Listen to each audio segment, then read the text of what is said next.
China is the second largest economy in the world after USA and has the largest army in the world, which is considered to be the third strongest after USA and Russia, followed by India, and has second largest military budget after USA. With the ongoing clashes with China, the border tensions are increasing day by day, and it's a well acknowledged fact that PLA, the People's Liberation Army, is tough but has few noticeable flaws, and it's widely accepted that strategy plays a key role in war. Right now, India is both strategically and geographically at a strong hold. It's a universally accepted fact that a country needs to have sufficient oil to participate in a war. And noticeably, almost all the imports of oil to China passes through the Indian Ocean. In an odd chance of war, India could always create a naval blockade and restrict trade through it, which would deliver a crippling blow to the Chinese economy and would be a major setback to it. Due to the lack of compatibility and coordination in the Chinese army, it's difficult to conduct missions far away from it, and the naval blockade formed by India wouldn't face major threat. It's been proven time and again that the PLA is undertrained. Even after so much of propaganda by China, it has underperformed in many real-life scenarios. For example, in a joint mission with USA, the UN China troops fled the battlefield due to the lack of confidence. PLA's Navy and Air Force are highly automated.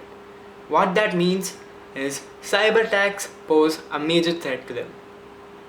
Adding to this, corruption among high-ranking military generals has been plaguing China and making it highly unpredictable and inefficient. Army working for the betterment of the nation and its citizens is a common scenario in most of the countries. Oddly, in China though, the PLA has sworn its alliance to the Communist Party. What that means is that the army could turn against its own citizens on the wish of the Communist Party of China. An evident example of this is the massacre of Tiananmen Square on 1989. There, the military opened fire on its own unarmed citizens who gathered there to protest for democracy.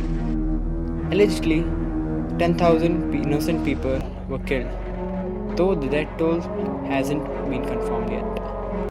Another weakness of China is its inability to conduct joint operations, where it cannot control its army, navy, and air force at the same time, and they have to take their own decisions, which leads to overlapping of decisions and great inefficiency and chaos.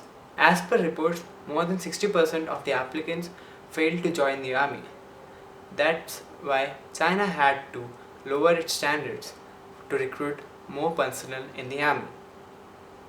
Most analysts say one-child policy is to blame for this, where most families in China having their only child don't prefer to send them to army, and Chinese army consisting of mainly less privileged sections of society. A lot to lose and practically nothing to gain. I don't think either side would wage a war, and even in an odd chance of war, I think our army is completely capable to deal with it. My salute to the Jawans who sacrificed their life and the Indian Army. Jai Hind.